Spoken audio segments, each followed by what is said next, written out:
তথা ইসকনের পক্ষ থেকে পুরুষোত্তম মাসের পঞ্চম দিনে আমরা চৈতন্য চরিতামৃতের ধারাবাহিক আলোচনা পর্বে এসে উপস্থিত হয়েছি।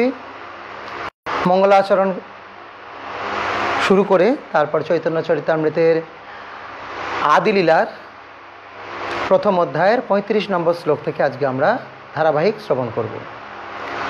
ওম অজ্ঞানতিমিরম ধস্য জ্ঞানাঞ্জন শলাকয়া চক্ষুরুন্মিলিতম যেন তস্मै শ্রীগুরবে নমঃ। শ্রীচৈতন্যমনোভীষ্টং স্থাপিতং যেন ভূতলে স্বয়ং রূপ কদা মধ্যম দদাতি স্বপদান্তিকম।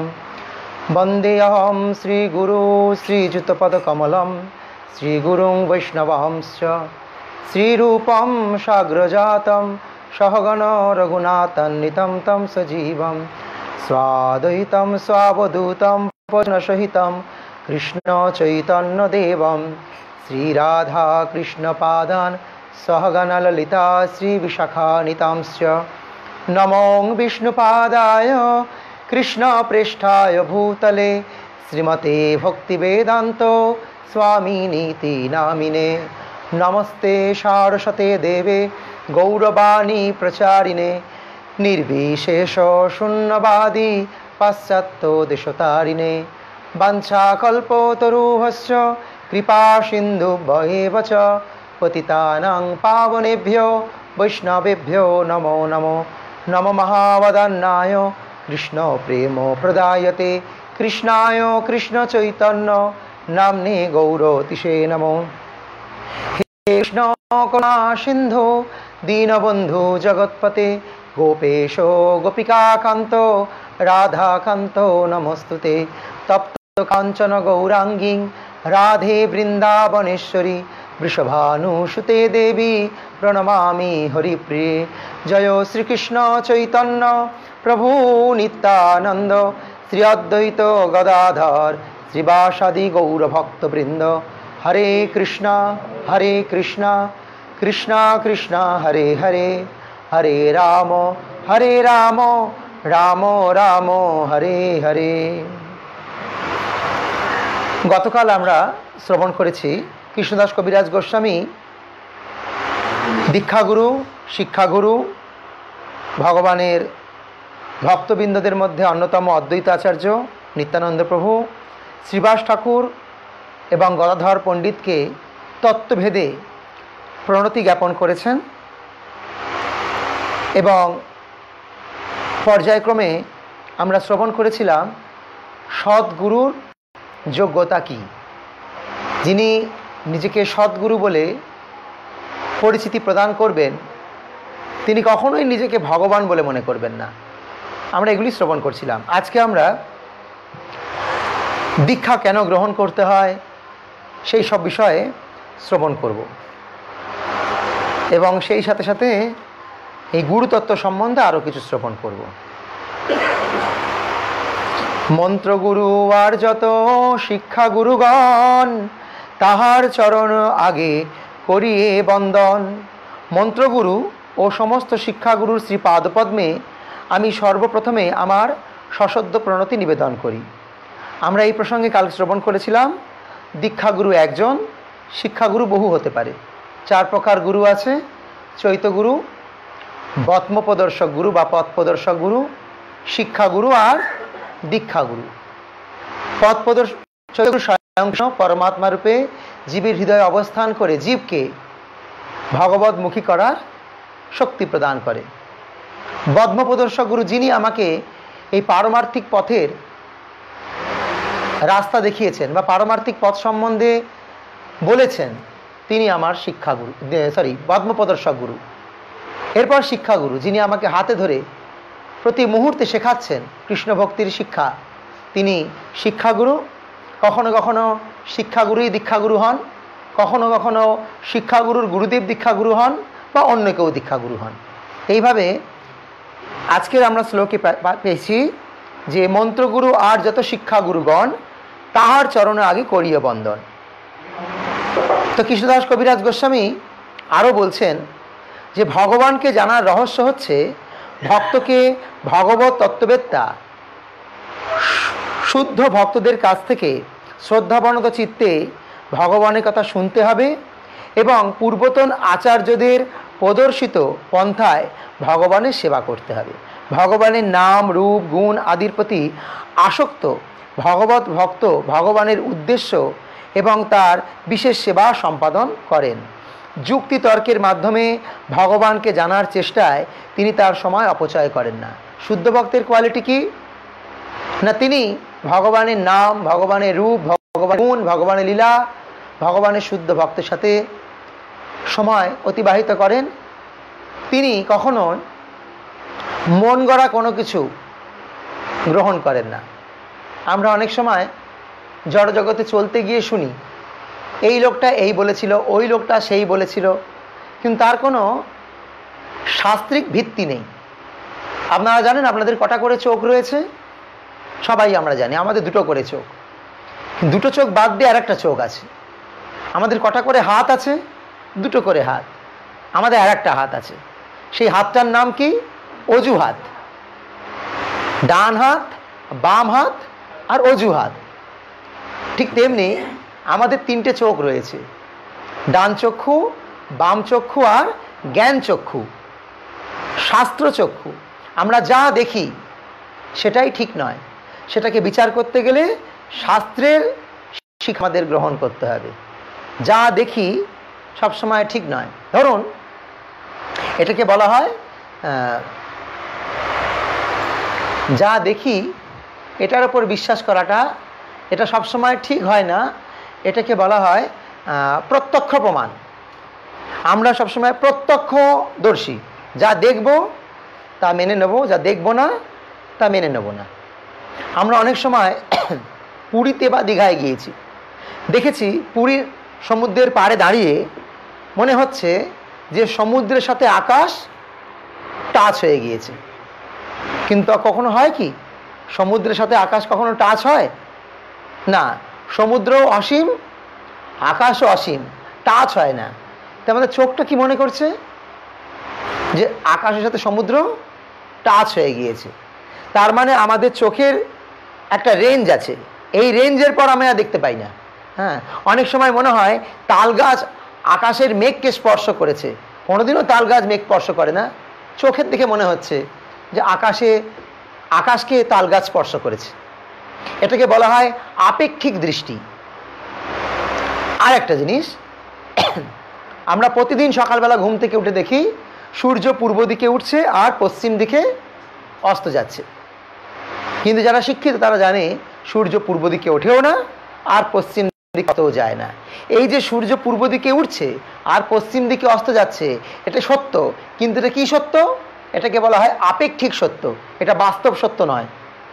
পৃথিবী কক্ষপথে ঘুরছে, তাই কখনো সূর্যকে মনে হচ্ছে পৃথিবীর পূর্ব দিকে, কখনো মনে হচ্ছে পশ্চিম দিকে। হ্যাঁ, সূর্য কখনোই ঘোরে না, তাই তো? কিন্তু আমরা দেখছি সূর্য উঠছে আর সূর্য অস্ত যাচ্ছে। এই সত্যটাকে বলা হয় আপেক্ষিক সত্য। তাহলে চোখ আমাদের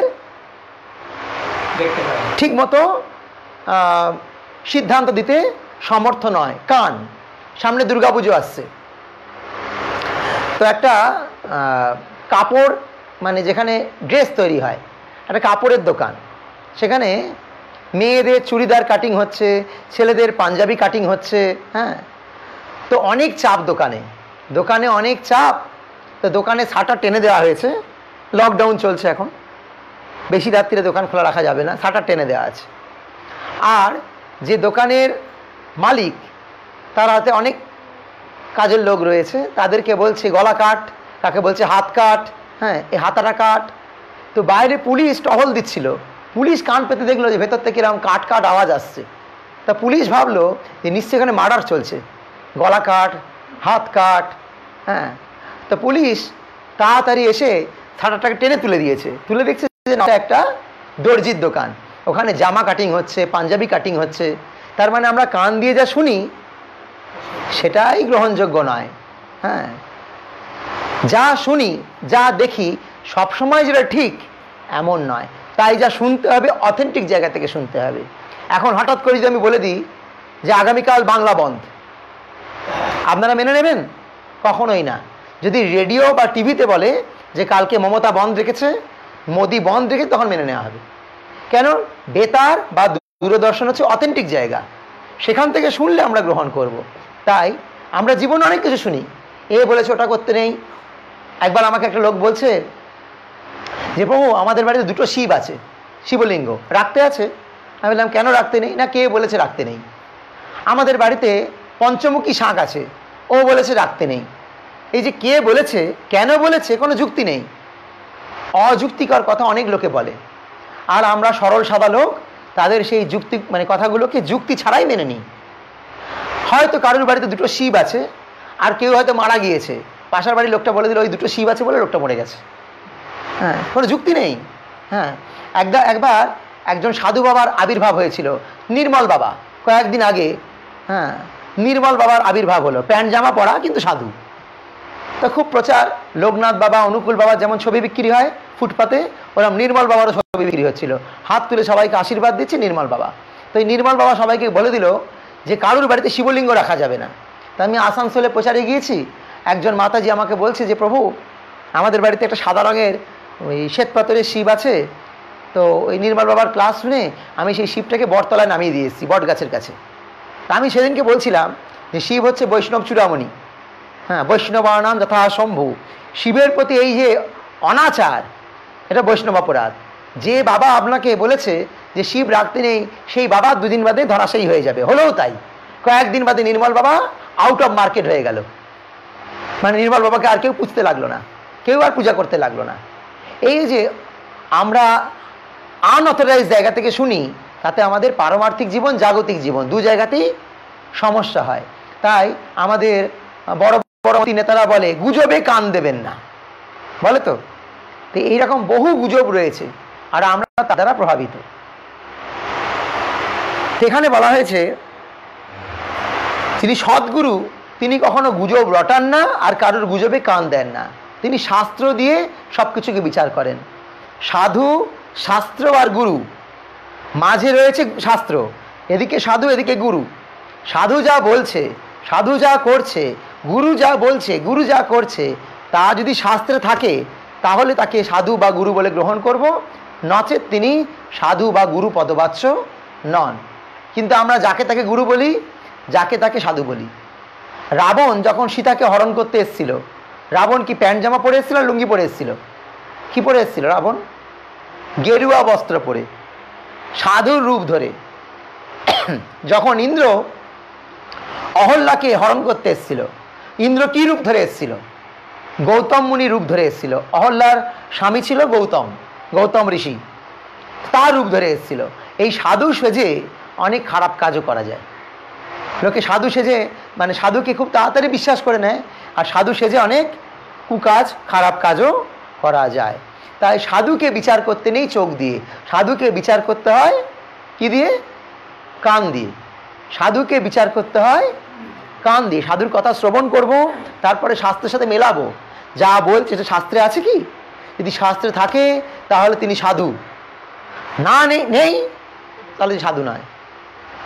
জড় জগতে তথাকথিত গুরুদেবরা বলে আত্মা যা চায় তাই খাও। আত্মাকে কষ্ট দিয়ে কখনো ভজন সাধন হয় না। আমরা তাকে মনে করছি বিশাল বড় সাধু, আত্মতত্ত্বজ্ঞ। আত্মা কি চায় জানেই না আত্মা কি চায়। আত্মার আয়তন হচ্ছে কেশাগ্রের 100,000 1 ভাগ। সেই আত্মা মাছ, মাংস, ডিম, পেঁয়াজ, রসুন, ফেনা ভাত, হবিষান্ন কোনোটাই চায় না। আত্মার খাদ্য হচ্ছে হরিকথামৃতম। আত্মা শুধু ভগবত কথা, ভগবত ভক্তের সান্নিধ্য চায়, তাতে সেই আত্মা পুষ্টি পায়। কিন্তু যে সমস্ত তথাকথিত গুরুদেবরা বলে আত্মা যা চায় তাই খাও, তাদেরকে আমরা গুরু বলছি, কিন্তু প্রকৃতপক্ষে তারা গুরু নয়, তারা হচ্ছে গরহস্য, গরু। তারা গুরু নয়, তারা আত্মতত্ত্বজ্ঞান সম্বন্ধে অভিজ্ঞই নয়।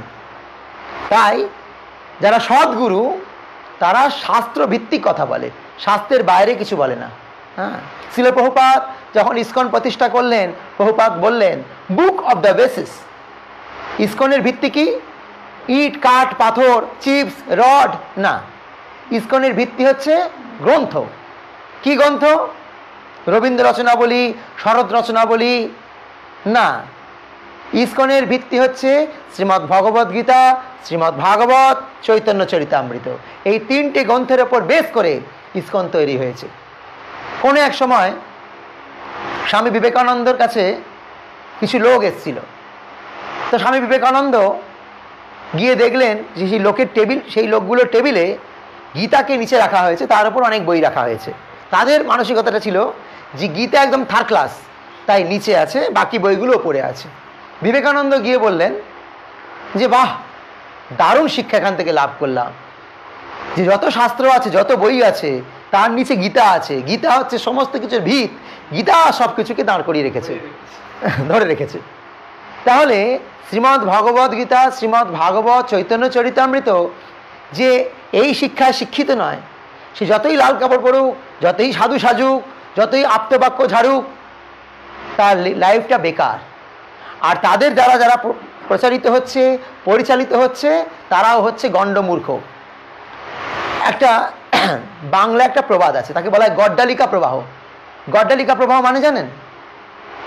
গড্ডালিকা প্রবাহ মানে ভেড়ার দলকে বলা হয়। একটা ভেড়া, মানে ভেড়াদের দলের মধ্যেও আবার লিডারশিপ আছে। লিডার ভেড়াটা আগে যাচ্ছে, আর ভেড়ার কোনো বোধবুদ্ধি নেই। সে ভেড়া ট্রেন লাইনে যখন ট্রেন আসছে, ওর বুদ্ধি নেই, ও ট্রেন লাইনের মাঝখানে ঝাঁপ দিয়েছে, আর বাকি ভেড়াগুলো ওই প্রথম ভেড়াটাকে অনুসরণ করে যাচ্ছে। প্রথম ভেড়াটা যদি ট্রেনের ধাক্কায় মারা যায়, বাকিগুলোও মরবে সব, কেন একই পথে যাচ্ছে। ঠিক তেমনি ওইটাকে বলা হয় গড্ডালিকা প্রবাহ। যারা এরকম অসৎ ব্যক্তির দ্বারা পরিচালিত হয়ে এটাকেই জীবনের পরম প্রাপ্তি বলে মনে করে একই দিকে দৌড়ায়, তারা এরকম গড্ডালিকা প্রবাহের মতো ভুল পথে পরিচালিত হয়। আর কলিযুগে এটাই বেশি। সদ্গুরু, তাকে আমরা বিচার করব না তার কত বড় পোস্ট আছে, সে সোসাইটিতে কতটা প্রতিষ্ঠিত। আমরা সদ্গুরুকে বিচার করব কি দিয়ে? তিনি তার গুরুদেবের প্রতি কতটা আনুগত্যশীল, তিনি কৃষ্ণের প্রতি কতটা অনুরক্ত, এবং তিনি শাস্ত্র কথা বলেন না মন গড়া চলেন, এটা দিয়ে বিচার করতে হবে সদ্গুরু। সদ্গুরুর কিছু নাও থাকতে পারে। এইভাবে ভক্তি রসামৃত সিন্ধু গ্রন্থে বলা হয়েছে ভক্তির 64টি অঙ্গ আছে। তার মধ্যে প্রথমটাই হচ্ছে সদ্গুরুর চরণাশ্রয়। এখানেই সেটা বলা হয়েছে। ভগবানকে জানার রহস্য হচ্ছে ভক্তকে ভগবত তত্ত্ববেত্তা শুদ্ধ ভক্তের কাছ থেকে শ্রদ্ধাবনত চিত্তে ভগবানের কথা শুনতে হবে, আর পূর্বতন আচার্যদের প্রদর্শিত পন্থা অবলম্বন করতে হবে। চৈতন্য চরিতামৃতের অন্য জায়গায় বলা হয়েছে আশ্রয় করিয়া ভজে তারে কৃষ্ণ নাহি ত্যাজে আর সব মরে অকারণ। আশ্রয় করিয়া ভজে মানে সদ্গুরুর চরণে যতক্ষণ না আশ্রয় নিচ্ছি, ততক্ষণ কৃষ্ণ আমাদেরকে টেক ওভার করবেন না, গ্রহণ করবেন না। প্রমাণ, শাস্ত্রের কোনো প্রমাণ আছে? হ্যাঁ, প্রমাণ আছে। ধ্রুব মহারাজের নাম আপনারা কারা কারা শুনেছেন? ধ্রুব মহারাজের নাম। এই ধ্রুব মহারাজ তার বাবার কাছে, তার সৎমার কাছে অপমানিত হয়েছিলেন। অপমানিত হয়ে তিনি নিজের মা সুনীতির কাছে কান্না করতে করতে গেলেন। সুনীতি তখন তাকে বললেন, তুমি যাও বৃন্দাবনের মধুবনে গিয়ে ভগবানের আরাধনা করো, ভগবান সর্বসমর্থবান, তিনি তোমার সমস্ত দুঃখ অপনোদন করতে পারে। তো ধ্রুব মহারাজ তার এত মানে কি বলবো ভগবানের প্রতি বিশ্বাস, সে রাতের অন্ধকারে মাকে না বলিয়ে একা একা বেরিয়ে গেল। তার যে প্রতিজ্ঞা, দৃঢ়তা দেখে ভগবানও স্তম্ভিত হয়ে গেলেন। কিন্তু ভগবান দেখলেন যে ধ্রুব মহারাজ আমাকে পাওয়ার জন্য কঠোর সংগ্রামে নেমেছে, কিন্তু আমাকে পাবে না। কেন? তাকে গাইড করার কেউ নেই। তাই ভগবান কি করলেন? নারদ মুনিকে পাঠালেন। নারদ মুনি এসে প্রথমে পরীক্ষা করলেন।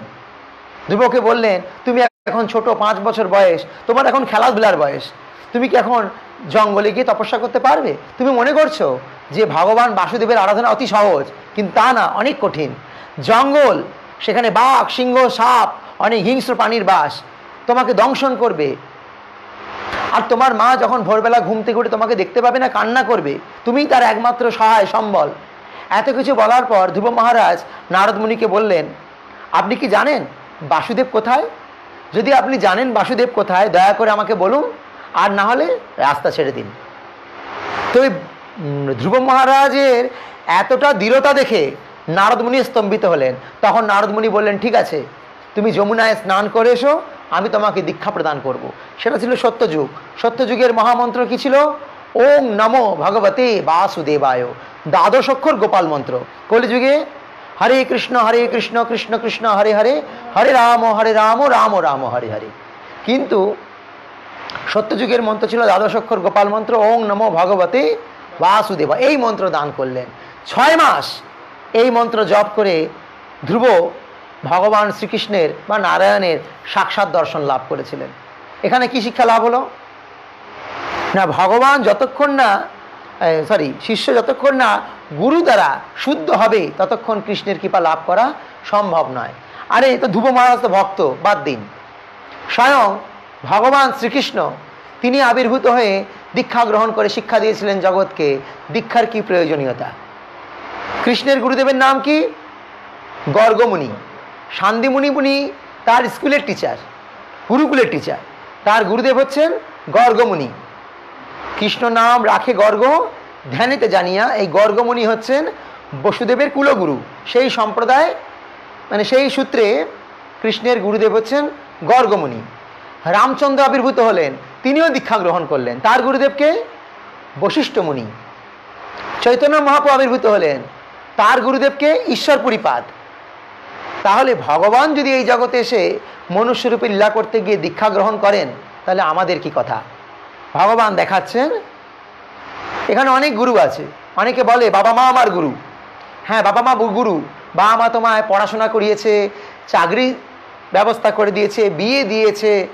হ্যাঁ, বাবা মা তোমার গুরু, অনেক কিছু তোমাকে হেল্প করেছে। কিন্তু যে বাবা মা তোমাকে কৃষ্ণ ভক্তির পথ দেখায়নি, সে তোমার মন্ত্রগুরু নয়।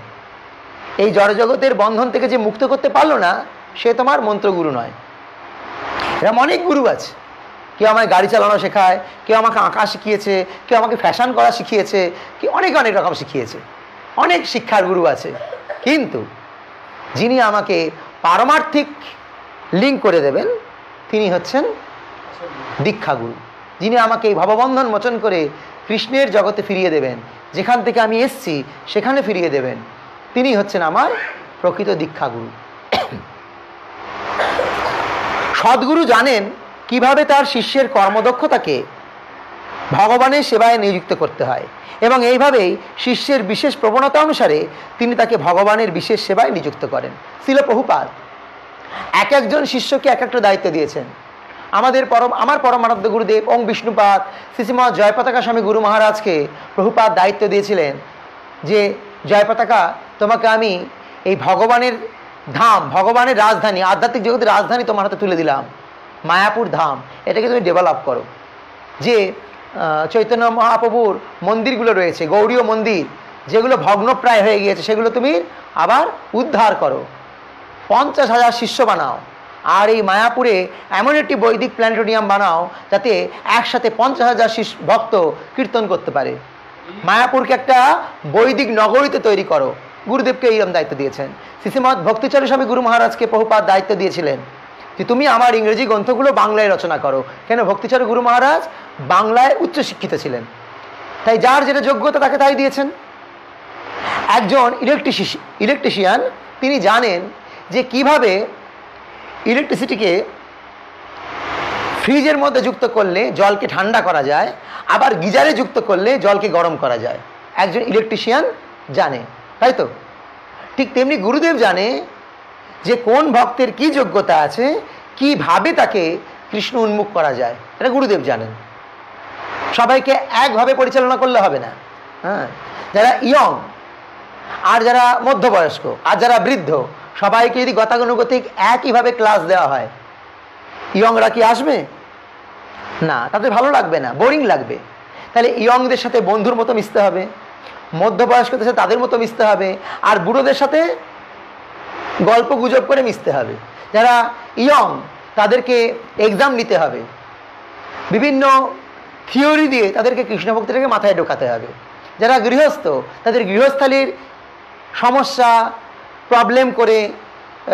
প্রবলেমগুলো সলভ করে তাদের গৃহস্থালী জীবনে যে যে সমস্যাগুলো হয় সেগুলোকে তুলে ধরতে হবে আগে, তারপরে কী করে রিকভার করা যায় সেগুলো বোঝাতে হবে। এইভাবে তাদের গাইড করতে হবে। আর বুড়োগুলো যারা অলরেডি সব ঘাটে জল খেয়ে এসছে, তাদেরকে আর কোনো কিছু দিয়ে বোঝানো যাবে না। তাদেরকে একটাই করতে হবে, এখন ঠিক আছে দাদু আপনি হরিনাম করুন, আর কিছু করতে হবে না, হরিনাম। এইভাবে তাদেরকে ভক্তি জগতে যুক্ত করতে হবে। সবাইকে একভাবে পরিচালনা করলে হবে না। তা সদ্গুরু জানেন যে কাকে কিভাবে গাইড করতে হবে। এইভাবে প্রভুপাদ লিখছেন, সদ্গুরু জানেন কিভাবে তার শিষ্যের কর্মক্ষমতাকে ভগবানের সেবায় নিযুক্ত করতে হয়, এবং এইভাবে শিষ্যের বিশেষ প্রবণতা অনুসারে তিনি তাকে ভগবানের বিশেষ সেবায় নিযুক্ত করেন। ভক্তকে কেবল একজন গুরুর কাছ থেকে দীক্ষা গ্রহণ করতে হয়, কারণ শাস্ত্রে একাধিক দীক্ষাগুরু গ্রহণ করতে নিষেধ করা হয়েছে। আপনারা সবাই জানেন যে দীক্ষাগুরু একজনই হয়। এখানে আমরা প্রবচন শুনছি, অনেকের মনে হচ্ছে যে ইসকন থেকে দীক্ষা নেব, ভালো লাগছে। আবার অনেকে প্রশ্ন করেন যে প্রভু, আমরা তো আগে কুলগুরুর থেকে দীক্ষা নিয়েছিলাম, আমার তো আগে কোনো জায়গায় দীক্ষা হয়েছে, কুলগুরু নয়, কে হয়তো ভারত সেবাশ্রম, কে হয়তো অন্য কোনো জায়গায় দীক্ষা নিয়েছে, আমরা কি আবার দীক্ষা নিতে পারি? তখন নিজেকে নিজে প্রশ্ন করুন যে দীক্ষার যে ক্রাইটেরিয়া, সেগুলো কি আমার গুরুদেব আমাকে ফুলফিল করিয়েছে? দীক্ষা নিতে গেলে কি করতে হয়? দীক্ষা মানে দয় দীর্ঘই, দি মানে দিব্য জ্ঞান, আর ক্ষয় মধ্যে শেখে আকাক্ষা, সা মানে ক্ষয়। আমার পূর্বকৃত সমস্ত পাপ আমার ক্ষয় হবে দীক্ষার মাধ্যমে। কিন্তু দীক্ষার আগেও আমি মাছ মাংস সব খেতাম, দীক্ষার পরেও খাচ্ছি। দীক্ষার পরে আগেও আমি পরচর্চা পরনিন্দা হিংসা করতাম, দীক্ষার পরেও করছি। হ্যাঁ, তাহলে আমার দীক্ষা কি হলো? একটা স্ট্যাম্প লাগানো, আমি দীক্ষিত? না। দীক্ষা মানে জল শুদ্ধি নয়, দীক্ষা মানে দেহ শুদ্ধি নয়, দীক্ষা মানে চিত্ত শুদ্ধি। সাধারণ লোককে জিজ্ঞেস করুন, আপনার দীক্ষা হয়েছে? হ্যাঁ হয়েছে। আর দীক্ষা নিয়েছেন কেন? না, দীক্ষা না নিলে জল শুদ্ধি হয় না, আমি কোনো ভালো কাজ করতে পারবো না, তাই দীক্ষা নিয়েছি। গুরুদেব কি দীক্ষার সময় ওয়াটার ফিল্টার গিফট করে নাকি শিষ্যকে? না একটা ইমার্শন দিয়ে দেয়, গরম জল করে খাও? না। আর গুরুদেব দীক্ষার সময় তোমাকে স্যানিটাইজারও দেয় না, দেহ শুদ্ধি। দীক্ষা মানে এগুলো না। দীক্ষা মানে হচ্ছে চিত্তশুদ্ধি। গু মানে হচ্ছে অন্ধকার, আর রু মানে হচ্ছে আলো। অন্ধকার থেকে যিনি আলো দেখান তিনি হচ্ছেন গুরু। তাহলে আমরা কি অন্ধকারে রয়েছি? আমাদের ঘরে তো ভালো ভালো লাইট রয়েছে, চাইলেই আমি হ্যালোজেন লাগাতে পারি, মার্কারি জ্বালাতে পারি। কি অন্ধকার? না, জ্ঞানের অন্ধকার। কি জ্ঞানের অন্ধকার? না, আমরা কৃষ্ণের সাথে আমাদের সম্পর্ক কি জানি না, দেহকে আত্মা বলে মনে করি, দেহাত্ম বুদ্ধিতে রয়েছি। এই যে মিসকনসেপ্ট, সদ্গুরু সেই কনসেপ্টটাকে ক্লিয়ার করে যে তোমার সাথে ভগবানের সম্পর্ক কি, আদৌ ভগবান আছে না নেই, তুমি কে, তোমার প্রকৃত পরিচয় কি, তুমি কোথা থেকে এসছো, তোমার দুঃখের কারণ কি, কি করে এই দুঃখের নিবৃত্তি হবে, এটা সদ্গুরু শেখাবে। সদ্গুরু বলবে না রাস্তায় প্লাস্টিক কোরাও। আমি এখন ভারত কি বলে নির্মল ভারত অভিযানে নামবো, গুরুদেব কখনো এগুলো করবে না। হ্যাঁ, গুরুদেব বলবে না নাক টিপে ফুসফাস করো, এগুলো গুরুদেবের কাজ না, এগুলো ডাক্তারের কাজ। গুরুদেব পারমার্থিক তত্ত্ব শিক্ষা দেবেন। হ্যাঁ, যে শিক্ষা কেউ দেয় না সেটা গুরুদেব দেবে। কিন্তু আমরা সাধারণত গুরু বলতে এগুলোই বুঝি, আমার প্রবলেম সলভ করবে, আমার ছেলের বিয়ে হচ্ছে না, গুরু মহারাজ দেখুন তো আমার কবে ছেলের বিয়ে হবে। আরে এগুলোর জন্য গুরুদেবের কাছে যেতে নেই, এগুলোর জন্য তো ডাক্তার অ্যাপেলো আছে, চেন্নাই আছে, নিউজ পেপার আছে, পাত্রপাত্রীর একটা পেপার রয়েছে, কর্মখালির একটা পেপার রয়েছে, সেগুলোর জন্য ওখানে যাও। গুরুদেবের কাছে কেন যাব? যে আমি এই জড়জগতে হাবুডুবু খাচ্ছি সংসার বন্ধনে, এখান থেকেই করে মুক্ত হব, সেটা গুরুদেব বলবে। এইভাবে এখানে বলা হয়েছে সাধারণত যে গুরুদেব, যেটা বলছিলাম যে জিজ্ঞেস করছে আমার তো দীক্ষা হয়েছে, আমি কি আবার দীক্ষা নিতে পারি? আমি গতকাল বলেছি যে হ্যাঁ, প্রাইমারি ক্লাসের টিচার রয়েছে, হাই সেকেন্ডারি টিচার রয়েছে, MA BA পড়ার জন্য টিচার রয়েছে, PhDর জন্য টিচার রয়েছে। ঠিক তেমনি উচ্চ শিক্ষা বা শুদ্ধ ভগবত ভক্তি লাভ করতে গেলে আপনাকে তেমন গুরু গ্রহণ করতে হবে। আপনি জানতেন না সেরকম কোনো গুরু গ্রহণ করেছেন, এখন তাকে পরিত্যাগ করে সদ্গুরু গ্রহণ করা উচিত। এখন বলতে পারেন প্রভু আপনিই তো বললেন যে বহু গুরু গ্রহণ করা উচিত নয়, তা আবার আপনিই বলছেন যে এক গুরু ত্যাগ করে আর এক গুরু গ্রহণ করা যেতে পারে। শাস্ত্রের কি তার কোনো প্রমাণ আছে? শাস্ত্রের প্রমাণ আছে। বলি মহারাজ যখন দেখলেন তার গুরুদেব শুক্রাচার্য ভগবত বিমুখ, তখন সেই গুরুদেবকে ত্যাগ করে তিনি সদ্গুরু গ্রহণ করলেন। তিনি ভগবান শ্রীকৃষ্ণের চরণে, বামন দেবের চরণে নিজেকে সমর্পণ করলেন। শাস্ত্রের ভুরি ভুরি প্রমাণ রয়েছে। যখন গুরুদেব সদাচার থেকে অসদাচারী হয়ে যায়, আচ্ছা গুরুদেব কখন অসদাচারী হয়?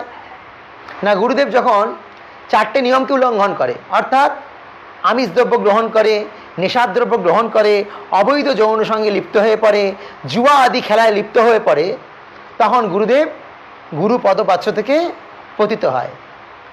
অনেক সময় দেখা যায় যে গুরুদেব এগুলো সব কিছু পালন করে, গুরুদেব নিরামিষ খায় সব কিছু, কিন্তু শিষ্যদেরকে নিরামিষ খেতে বলে না, তোমার যা ইচ্ছা তাই খাও। সেই গুরুদেবও অসৎগুরু, অর্থাৎ নিজে উদ্ধার হবো আর শিষ্যগুলো গড্ডায় পড়ুক, এটা গুরুদেবের কাজ না। কারণ বলা হয়েছে দীক্ষা দেওয়ার পর শিষ্যের কর্মফল গুরুকে ভোগ করতে হয়। তাহলে শিষ্য যদি অধঃপতনে যায় তার কর্মফল গুরু ভোগ করবে, তার মানে গুরুদেব অসৎগুরু। সেই সূত্রে সেই গুরুদেবও অসদাচারী। 3, গুরুদেব যদি পরম্পরায় না থাকে, আমি পরশুদিন পরম্পরার কথা বলেছিলাম, শ্রী সম্প্রদায়, রুদ্র সম্প্রদায়, কুমার সম্প্রদায়, ব্রহ্ম সম্প্রদায়। যদি গুরুদেব পরম্পরার অন্তর্ভুক্ত না হন তিনিও সদ্গুরু নয়, তাহলে গুরু পরম্পরা থাকবে। হঠাৎ করে কেউ গুরু হয়ে যাবে না, হঠাৎ করে কেউ গুরু হয়ে যায় না, তার একটা পরম্পরা থাকবে। 4 নম্বর, তিনি অবশ্যই হরিভক্তি পরায়ণ হবেন। কালী ভক্ত, শিব ভক্ত, দুর্গা ভক্ত, চণ্ডী ভক্ত, হনুমান ভক্ত না, গুরুকে অবশ্যই কৃষ্ণ ভক্ত হতে হবে। কিবা বিপ্র কিবা নেশি শূদ্র কেনে নয়, যেই কৃষ্ণ তত্ত্ববেত্তা সেই গুরু হয়। কারুর টাইটেল হয়তো দাস হতে পারে, দাস, হ্যাঁ, তো সাধারণত লোকে দাস মানে ভাবে শূদ্র, দাস মানে শূদ্র। তো অন্যান্য ব্রাহ্মণেরা সেই দাসপাড়ায় যায় না, দাসেদের জন্য সব কিছু আলাদা, দাসেদের খাওয়া আলাদা, দাসেদের পূজা পার্বণ আলাদা, দাসেদের শ্মশানটা আলাদা, সব দাসেদের জন্য আলাদা। আগেকার দিনে থাকতো এটা দাসপাড়া, ওটা চাটুর্যে পাড়া, ওটা ভট্টাচ পাড়া, ওটা বাড়ুজ্যে পাড়া, এটা রাতিপাড়া, ওটা কলুপাড়া, এইরকম থাকতো না?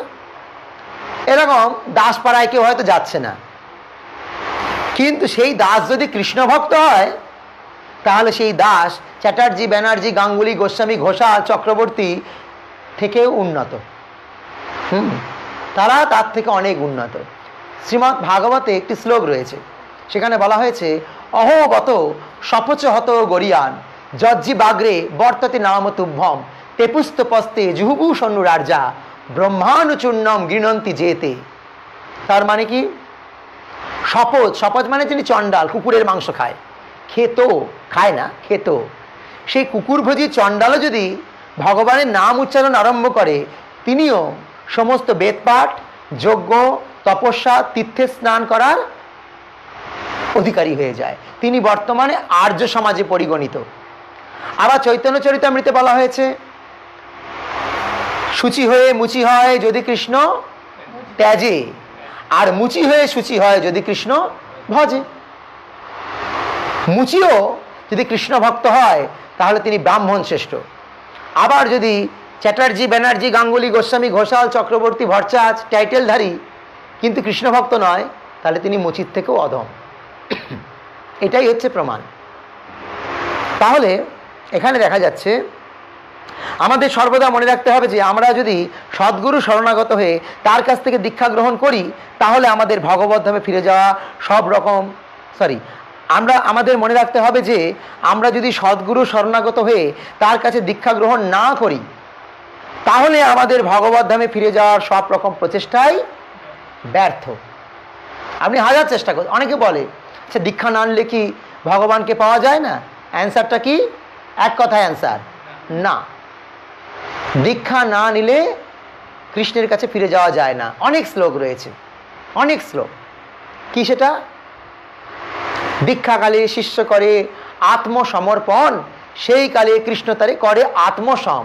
দীক্ষার সময় শিষ্য যখন নিজেকে গুরুদেবের কাছে সমর্পণ করে, কৃষ্ণ তাকে টেক ওভার করে, নিজের বলে গ্রহণ করে। যতক্ষণ না সদ্গুরুর কাছে দীক্ষা হচ্ছে ততক্ষণ কৃষ্ণ আপনাকে চেনেই না, চেনেই না। আমাদের যখন দীক্ষা হয়, ধরুন একটা ছেলের নাম অনল দাস, হ্যাঁ, তো সেই ছেলেটি দীক্ষার পর তার নাম হলো অনন্ত দাস। অনন্ত কার নাম? কৃষ্ণের এক নাম অনন্ত। অনন্ত কৃষ্ণের নাম, অনন্ত মহিমা, নারদাদি ব্যাসদেব দিতে নারে সীমা, অনন্ত নাম হয়ে গেল। কারণ নাম হয়তো অয়ন দাস, দীক্ষার পর নাম হলো অনিরুদ্ধ দাস। অনিরুদ্ধ কার নাম? ভগবান কৃষ্ণের এক নাম অনিরুদ্ধ। এই যে নাম পরিবর্তন আছে। অনল মানে তো আগুন, অনল মানে তো আগুন। তার এই অনল নামটা গুরুদেবের কৃপায় পরিবর্তন হয়ে গেল। সামনে রাধাকৃষ্ণ বা গৌরনীতায়ের বিগ্রহ রয়েছে। গুরুদেব কৃষ্ণের দিকে তাকিয়ে বললেন, অনল, আজ থেকে তোমার নাম হলো অনন্ত দাস। গুরুদেব যেই বলল অনন্ত দাস, সাথে সাথে কৃষ্ণ বললেন যে যখন গুরুদেব বলেছে আজ থেকে আমার দাস, তাহলে আমাকে গ্রহণ করতেই হবে। কেন? গুরুদেব যেহেতু শুদ্ধ ভক্ত, গুরুদেব যদি কৃষ্ণের কাছে কিছু নিবেদন করে, কৃষ্ণ এটাকে ফেলতে পারে না। তাই বলা হলো, দীক্ষাকালে শিষ্য করে আত্মসমর্পণ, সেই কালে কৃষ্ণ তারে করে আত্মসম। মায়াপুরে আপনারা গেছেন, তো মায়াপুরে শ্রীমতী রাধারানীর একটা হাতে ফুলের তোড়া আছে, একটা হাতে এরকম রয়েছে, যেখানে মালা ঝোলানো আছে একটা। তা আমাদের মায়াপুরের হেড পূজারী তিনি একবার প্রসঙ্গক্রমে বলছিলেন যে এই যে রাধারানীর একটা হাত এরকম রয়েছে, তার মানে কি? তার মানে হচ্ছে রাধারানী তাকিয়ে আছে অডিয়েন্সের দিকে, আর হাতটা এরকম রয়েছে, তার মানে হে কৃষ্ণ, এই জীবগুলোকে তুমি স্বীকার করো। পঞ্চতত্ত্ব রয়েছে, মহাপ্রভু দুটো হাত তুলে রয়েছে, নিত্যানন্দ প্রভুর ডান দিকে রয়েছে, নিত্যানন্দ প্রভুর হাতটা এরকম, ডান হাতটা ওপরে আর বাঁ হাতটা এরকম। গদাধর পণ্ডিত বাঁ দিকে রয়েছে, গদাধরের হাতটা বাঁ হাতটা ওপরে, ডান হাতটা এরকম। শ্রীবাস ঠাকুর হাত জোর করে আছে, আর অদ্বৈত আচার্য হাত জোর করে আছে। এর মানে কি? অদ্বৈত আচার্য আর শ্রীবাস ঠাকুর বলছে, ওরে জীব, এই ভব সংসারে অনেক খেলা খেললে, এবার দয়া করে এসো, মহাপ্রভুর চরণে আশ্রয় নাও। আর নিত্যানন্দ আর গদাধর বলছে, আয় আয়, মহাপ্রভু দাঁড়িয়ে আছে দুই কোল দেওয়ার জন্য, চরণে আশ্রয় নে। হ্যাঁ, আর আমরা কি মনে করছি? না, এই বেশ ভালো আছি, আমরা হাত গুটিয়ে ভাবছি এই বেশ ভালো আছি। হ্যাঁ, তাহলে হবে না। তাই আমাদের নীতি হচ্ছে আশ্রয় নেওয়া। হ্যাঁ,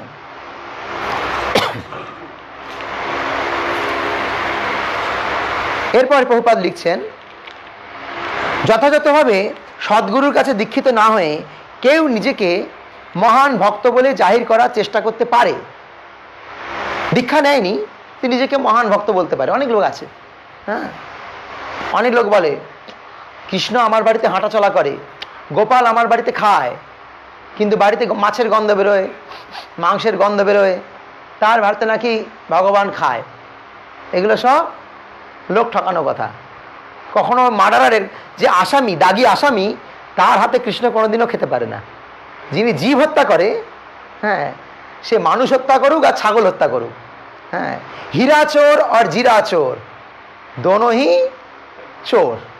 वैसे মানুষকে মারুন আর ছাগলকে মারুন, হাঁসের ডিম খান আর মাছের ডিম খান, আপনি জীব হত্যা করছেন, তার মানে আপনি দাগি আসামি। তো খুনির হাতে ভগবান কখনো কোনো কিছু গ্রহণ করেন না। হ্যাঁ, যে খুনি তার হাতে ভগবান কোনো কিছু খান না। হ্যাঁ, নিতেই পারেন না। ভগবান বলছেন, পত্রম পুষ্পম ফলম তোয়ম জমে ভক্তা প্রযোচ্ছতি তদহম ভক্ত অপৃত অশ্নামি প্রজতাত্মন।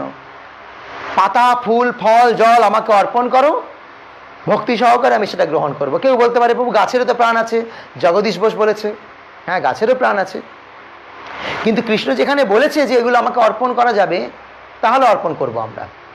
কৃষ্ণ যদি বলতো গীতায় মৎস্যম ডিম্বম মাংসম, তাহলে আমরা ওগুলো গ্রহণ দিতাম, কিন্তু কৃষ্ণ বলেনি। বলেছেন কি? পত্রম পুষ্পম ফলম তোয়ম। পত্র মানে যে কোনো প্রকারের শাক পাতা, পুষ্পম মানে ফুল, ফলম মানে সবজি, তোয়ম মানে জল, দুধ, এগুলো এগুলো আমাকে ভক্তি সহকারে অর্পণ করো, আমি তা গ্রহণ করব। এইভাবে ভগবান যেখানে বলেছেন, যেমন এই ধরুন লকডাউন চলছে, লকডাউনে এক সময় ঘোষণা হয়ে গেল বাইরে বেরোলেই মারবে। আবার এখন বলছে যে হ্যাঁ, মাস্ক ব্যবহার করুন, স্যানিটাইজার ব্যবহার করুন, দূরত্ব মেনটেন করুন, তাহলে আপনার কোনো অসুবিধা নেই। তো যখন সরকার যেরকম নিয়ম তৈরি করছে, আমরা সেরকম নিয়ম গ্রহণ করতে পারি। হ্যাঁ, ঠিক তেমনি আলবেলি সরকার মানে কৃষ্ণ ভগবান, তিনি কি বলছেন যে এটা তুমি দাও এবং গ্রহণ করো, তাহলে কোনো পাপ নেই। জীব জীবস্ব জীবনম, এক জীব অন্য জীবের খাদ্য। তা আমরা শাক পাতা খেয়ে বাঁচবো, আমাদের মাছ মাংস না খেলেও বেঁচে থাকবো, কিন্তু বাঘ কোনোদিনও ধান খেতে গিয়ে ধান খাবে না, ও বাঁচবে না ধান খেয়ে, তাই না? তো আমাদের জন্য যেটা বরাদ্দ করা হয়েছে খাবার, সেটা যদি আমরা খাই কোনো আপত্তি নেই, কিন্তু আমরা যদি মাছ মাংস ডিম এগুলো খাই, তার মানে আমরা তামসিক। ভগবদ্গীতা 14 অধ্যায় আর 17 অধ্যায় রয়েছে, কোনটা কার খাদ্য। যারা সাত্ত্বিক, সত্যগুণে আছে, সাত্ত্বিক আহার করবে, ভাত ডাল তরি তরকারি শাক সবজি দুধ মিষ্টি ইত্যাদি। যারা রাজসিক, অতি ঝাল, অতি টক, অতি তিতো, তারপরে অতি গরম, অতি ঠান্ডা, এগুলো তারা খাবে। আর যারা তামসিক, তারা ডেড বডি খাবে, মরা, বাসি, দুর্গন্ধযুক্ত, হ্যাঁ, এই সব খাবার তারা খাবে। যেই যেমন খাবে, যেমন ইনপুট তেমন আউটপুট বেরোবে, এরকম কথাবার্তা সব এরকম বেরোবে। আবার তার গতিটাও তেমন হবে। ভগবদ গীতায় বলা হলো ঊর্ধ্বম তিষ্ঠতি সত্যস্তা, মৃত্যুর পর ঊর্ধ্বলোক হবে যদি কেউ সত্যগুণে থাকে। মধ্যে তিষ্ঠতি রাজসা, যে রজগুণে আছে এখানেই থাকবে। অধো গচ্ছন্তি তামসা, জঘন্য গুণবৃত্তস্থ অধো গচ্ছন্তি তামসা, যে মাছ মাংস আহার করছে, অখাদ্য অমেদ্য খাচ্ছে, নেশা করছে, মানে কি বেলা 10টা পর্যন্ত ঘুমাচ্ছে, ঘুম থেকে উঠে স্নান করছে না, লালা পড়ছে, হ্যাঁ, তার মানে তামসিক। তাদের গতি কোথায় হবে? অধো গচ্ছন্তি তামসা, নিচে যেতে হবে। এখন বুঝতে পারছি না, তখন হাড়ে হাড়ে টের পাবো। রয়েছে কি সিসিটিভি ফুটেজ রয়েছে, কে কি করছে না করছে সব কিন্তু সিসি ক্যামেরায় ধরা পড়ছে। এটা বাংলায় কথা আছে, ডুবে ডুবে জল খেলে শিবের বাবাও টের পায় না, কিন্তু টের পায় কে? ভগবান দুটো সিসিটিভি লাগিয়ে রেখেছে, বেশি লাগে না, দুটো, মানে রেঞ্জটা খুব ভালো, ক্যামেরাটা খুব ভালো, দুটো, একটা হচ্ছে চাঁদ আর একটা হচ্ছে সূর্য, সিসিটিভি লাগানো আছে। আর ফুটেজটা চেক করছে কে? বেশি লোক নেই, একজনই বসে আছে কম্পিউটার নিয়ে চেক করে। তার নাম কি? তার নাম চিত্রগুপ্ত। চিত্র মানে ফটো, আর গুপ্ত মানে রহস্যময় ফটো তুলছে, কেউ বুঝতে পারছে না কি করছি, ফটো কিন্তু উঠে যাচ্ছে, সেটা মৃত্যুর পর খুলে দেওয়া হবে, দেখো তুমি কি করেছো। এইভাবে অনেকে বলতে পারে, দীক্ষা না নিয়ে কিছু নিয়মকানুন পালন না করেও বলতে পারে আমি মহান বড় ভক্ত। কিছু লোক তাকে হাততালিও দেয়, রতনে রতন চেনে, যারা যেমন তারা তেমন লোককে হাততালি দেয়। হ্যাঁ, সমস্ত পশুরা মিলে সিংহকে পশুরাজ বানিয়েছে।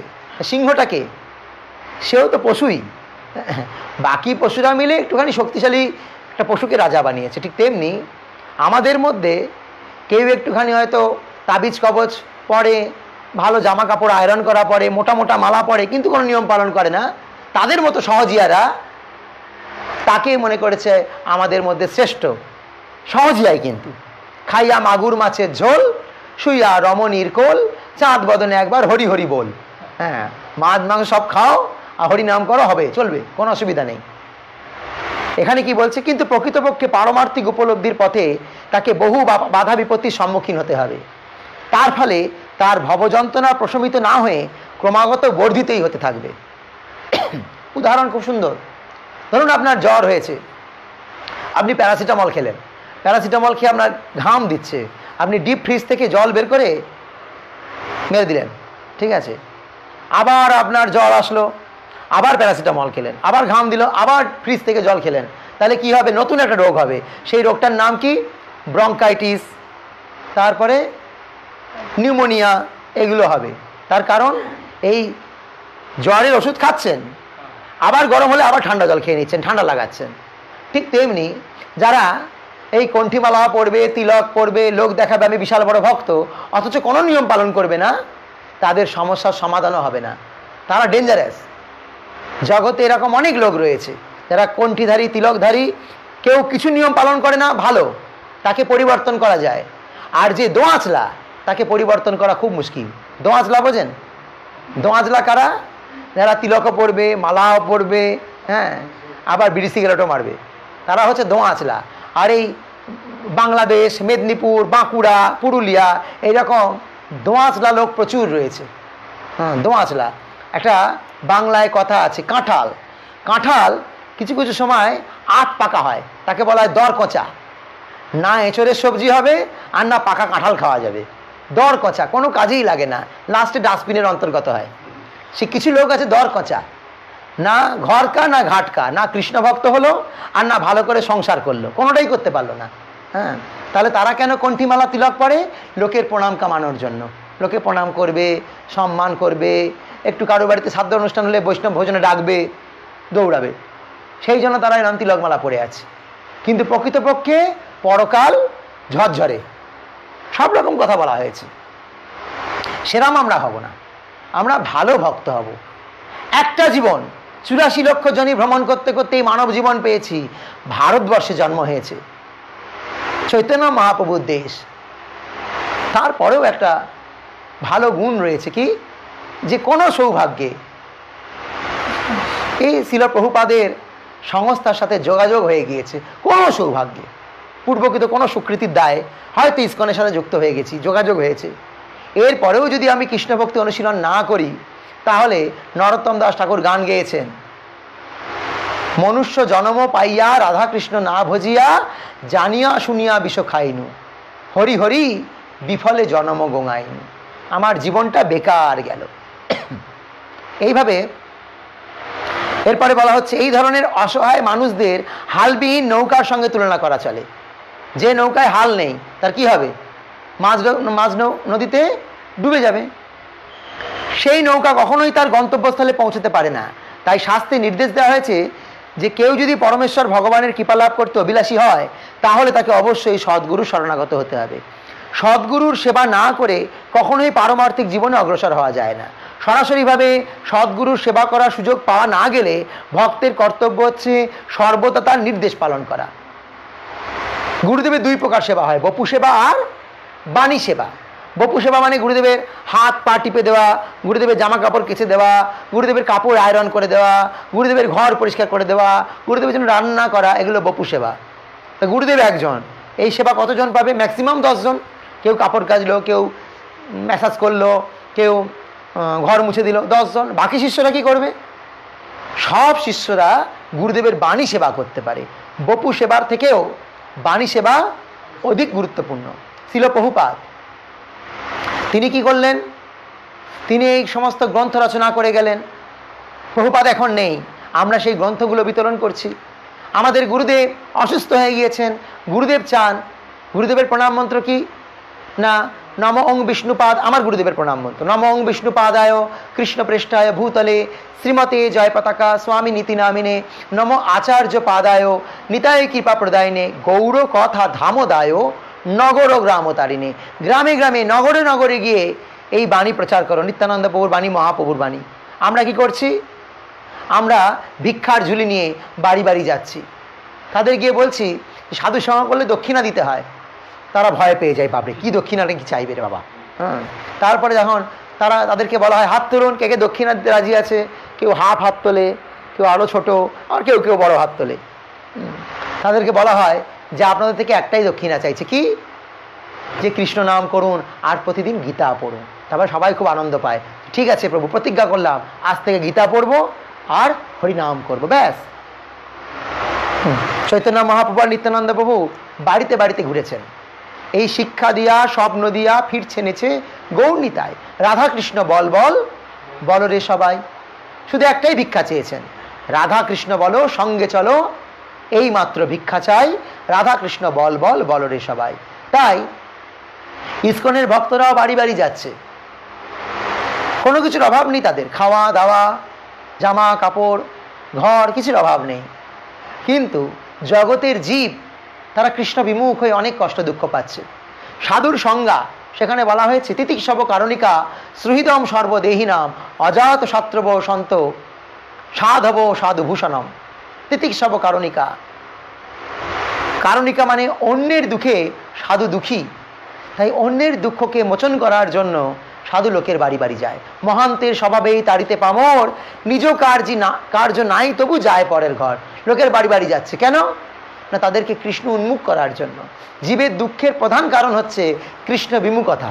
যেই আমরা কৃষ্ণ উন্মুখ হব, আমাদের সমস্ত দুঃখের পার্মানেন্ট সলিউশন হবে। এইটা হচ্ছে শিক্ষা। আর 2-3টে শ্লোক বলে শেষ করব। 36 নম্বর শ্লোক। শিরুষু শ্রীরূপ সনাতন ভট্ট রঘুনাথ শ্রীজীব গোপাল ভট্ট দাস রঘুনাথ। কবিরাজ গোস্বামী বলছেন, আমার শিক্ষাগুরু হচ্ছেন শ্রীরূপ গোস্বামী, সনাতন গোস্বামী, রঘুনাথ ভট্ট গোস্বামী, জীব গোস্বামী, গোপাল ভট্ট গোস্বামী এবং রঘুনাথ দাস গোস্বামী। এই 6 গুরু শিক্ষা গুরু যে আমার, তা সবার পাদপদ্মে কোটি নমস্কার। এই 6 জন হচ্ছে আমার শিক্ষাগুরু, এবং তাই তাদের শ্রী পাদপদ্মে আমি আমার অনন্ত কোটি প্রণতি নিবেদন করি।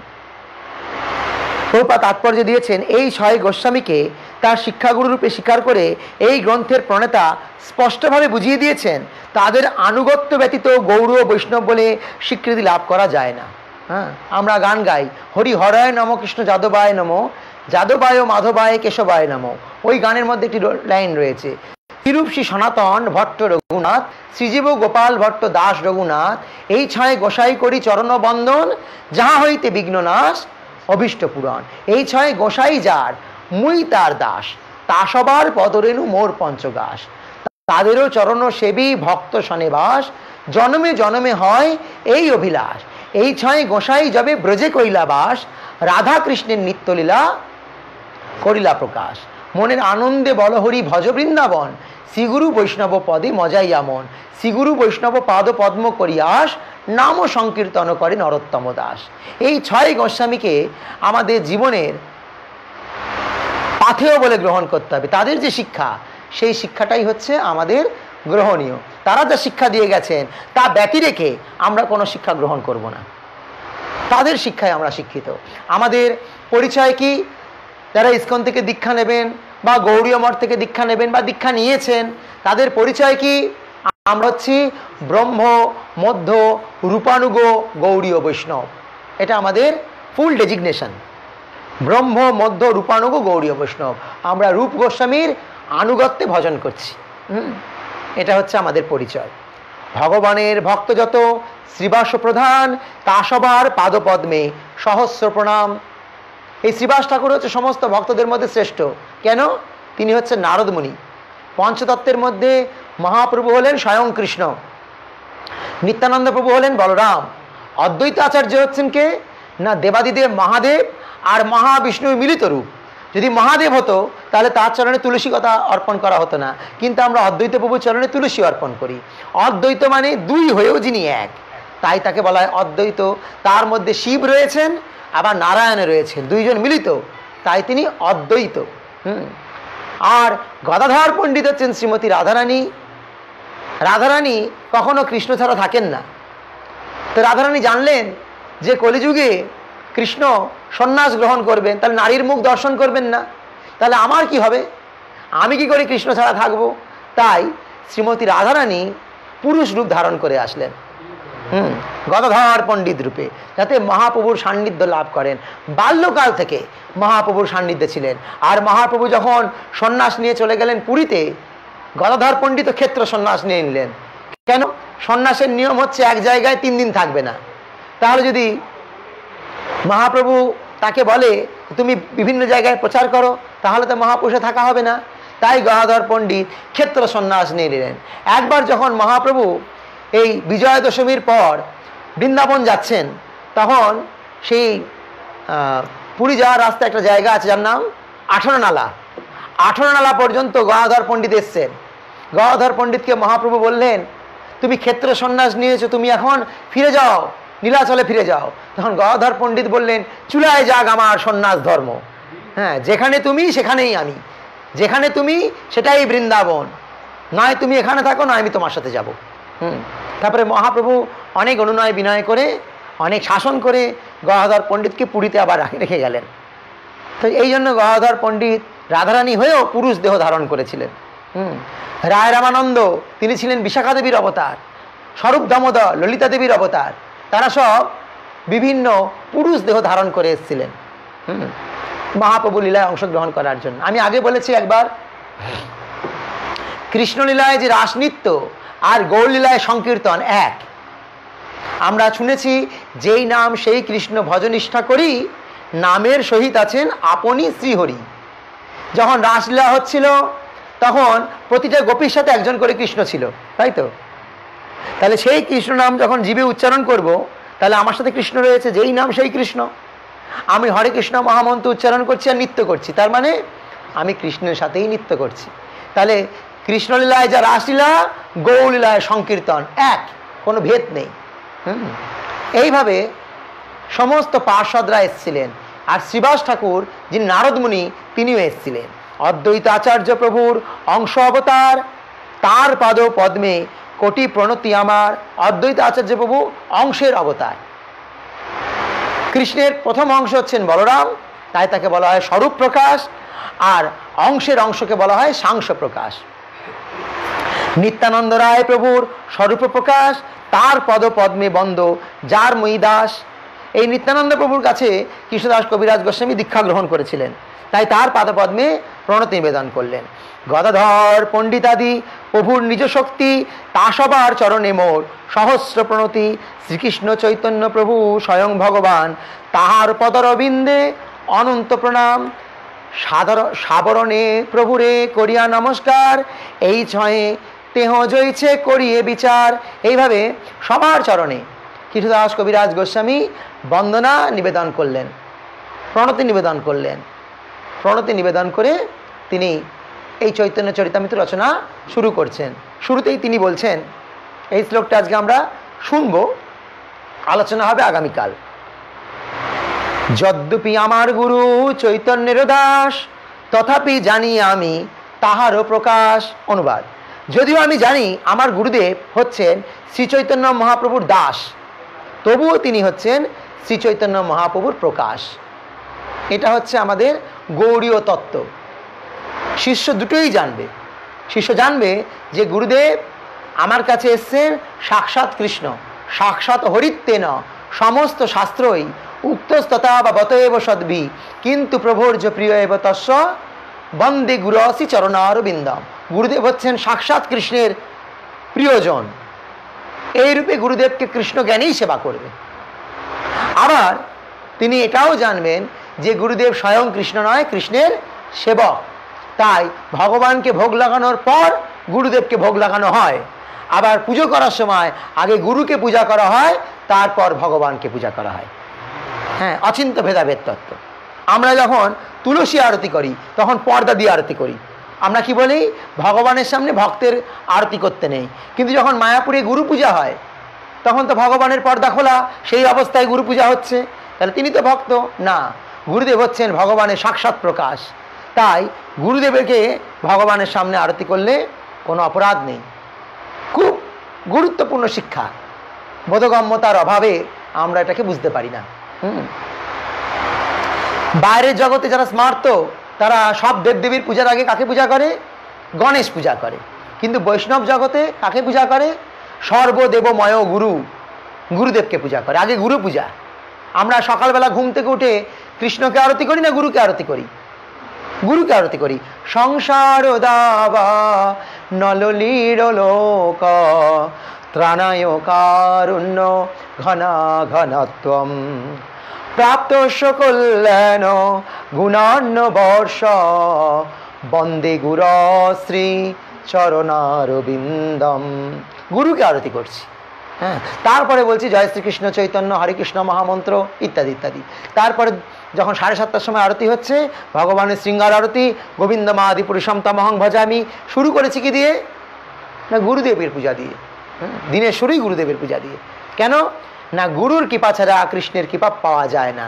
যেমন সূর্য থেকে পৃথিবীতে আলো আসছে, মাধ্যম ধূলিকণা, ঠিক তেমনি কৃষ্ণ থেকে জীবের মধ্যে কৃপা আসছে, মাধ্যম গুরু। জীবের নিস্তার লাগি নন্দসুত হরি ভুবনে প্রকাশন গুরুরূপ ধরি মহিমায় গুরু কৃষ্ণ এক করি জানো গুরু আজ্ঞা হৃদয় সব সত্য করি মানো। গুরুদেব যা আজ্ঞা দিয়েছে, 4টে নিয়ম পালন, 16 মালা জপ, এগুলোর অবহেলা করলে হবে না, এগুলোকে সত্য করে মনে করতে হবে। যা গুরুদেব বলছে তা কৃষ্ণই বলছে। অনেক সময় আমরা বলি, যখন বাড়িতে আমার ভক্তরা এসে বলে যে হরিনাম করুন, আমরা কি বলি? ভগবান যখন চাইবেন তখন হবে। কৃষ্ণ কি সরাসরি এসে বলবে তোমার নাম ধরে শিশির আজ থেকে জপ করো? না। কে বলবে? ভগবানের পার্ষদরা এসেই বলবে যে অনেক দিন তো হলো সংসার, এবার একটু ভগবানের নাম করো, ভগবানের আরাধনা করো। ভক্ত এসে বলবে। কিন্তু সাধারণ পাবলিক ভক্তকে প্রাধান্য দেয় না, কেবল ভগবানকে মানে। অথচ ভগবানের শব্দ কানে শুনতেও পায় না। তাই তারা অপেক্ষা করে বসে থাকে, ভগবান যাবে বলবে তবে হবে। হ্যাঁ, আর দিন অতিবাহিত হয়ে যায়। কিন্তু যারা বুদ্ধিমান তারা জানে যে ভক্তকে ভগবান পাঠিয়েছে আমার বাড়িতে আমাকে অনুকম্পা করার জন্য, আমার গৃহে আজকে ভক্তের পদার্পণ হয়েছে। আমি ধন্য ধন্য যে কৃষ্ণ তার প্রিয় ভক্তকে আমার কাছে পাঠিয়েছে তার শিক্ষা দেওয়ার জন্য। তাই যখন ভক্তকে দর্শন করা হয়, ভক্তকে বলা হয় বৈকুণ্ঠ প্রিয় দর্শনম। তিনি বৈকুণ্ঠের দূত, তিনি আমার কাছে এসছেন সেই বৈকুণ্ঠের বার্তা নিয়ে। হ্যাঁ, বৈকুণ্ঠের বার্তা নিয়ে এসছেন। এইভাবে ভগবানের কথা গুরুর কাছ থেকে শুনতে হয়। হ্যাঁ, আর সেই গুরুর কৃপা লাভ করলে ভগবানকে লাভ করা যায়। আমি আগের দিনও বলেছিলাম, গুরুর কৃপায় কৃষ্ণ পাওয়া যায়, কৃষ্ণের কৃপায় গুরু পাওয়া যায়, ভক্তের কৃপায় ভগবান পাওয়া যায়, আর ভগবানের কৃপায় ভক্ত সঙ্গ পাওয়া যায়, একে অপরের পরিপূরক। আমরা যখন বৈষ্ণব বন্দনা করি তার মধ্যে বলি, কৃষ্ণ সে তোমার, কৃষ্ণ দিতে পারো, তোমারও শকতি আছে। আমি তো কাঙাল, কৃষ্ণ কৃষ্ণ বলি, ধাই তব পাছে পাছে। কৃষ্ণ কার সম্পত্তি? ভক্তের সম্পত্তি। সে পারলে দিতে পারে, কৃষ্ণ নিজেকে নিয়ে যেতে পারে না। ভক্ত যদি চায় কাউকে কৃষ্ণকে দান করবে, ভক্তই পারে। তাই বলা হয়েছে ভক্তি ভক্ত সঙ্গ জায়তে। ভক্তি বই পড়ে হবে না, ভক্তি নিজের প্রচেষ্টায় হবে না, পূর্ব জীবনের কর্মফলেও হবে না। যদি কোনো ভক্তের অনুগ্রহ আপনার প্রতি হয় তাহলে আপনি খুব তাড়াতাড়ি ভক্ত হতে পারবেন। হরে কৃষ্ণ কৃষ্ণ কৃষ্ণ হরে হরে, হরে রাম রাম রাম হরে হরে। এইভাবে আজকের আলোচনা পর্ব শেষ। আগামীকাল আমরা আবার অনলাইনে একত্রিত হব গৌর কথা শ্রবণ করার জন্য। ধন্যবাদ।